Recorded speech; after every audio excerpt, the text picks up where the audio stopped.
Hello दोस्तों, सभी भाइयों नमस्कार, राम राम, कैसे हो? और सबका अच्छे गुजरात यूट्यूब चैनल पे सभी दर्शकों का स्वागत है। तो दोस्तों, एक नए वीडियो के साथ जुड़ चुके हैं। तो अब बात करें इस घोड़े की, तो इस घोड़े का नाम है कच्ची मलंग। और ओनर की बात करें तो मलिया भाई जद फ्रॉम भुज कच्छ।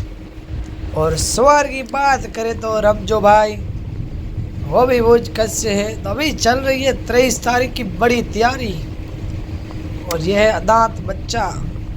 तो फील्ड की बात करें तो कच्छ और गुजरात और इंडिया भर में नंबर 1 फील्ड मानी जाती है वेकरिया रण, जहां पे बड़ा मुकाबला होने वाला है 23 तारीख को,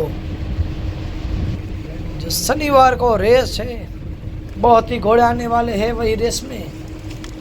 तो अभी कच्ची मलंग की बहुत अच्छी तैयारी चल रही है।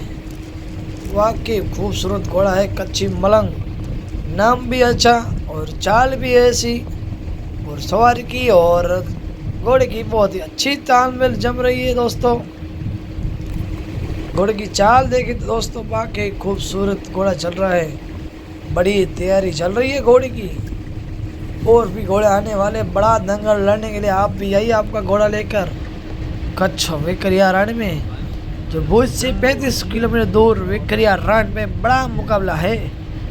तो आप भी दोस्तों ज़रूर आइए आपका घोड़ा लेकर। दांत, दो दांत, छोटी रेवाल और बिग रेवाल 4 रेस का आयोजन किया है। बहुत ही अच्छा आयोजन किया है। तो मिलते हैं दोस्तों हम नेक्स्ट वीडियो में। धन्यवाद।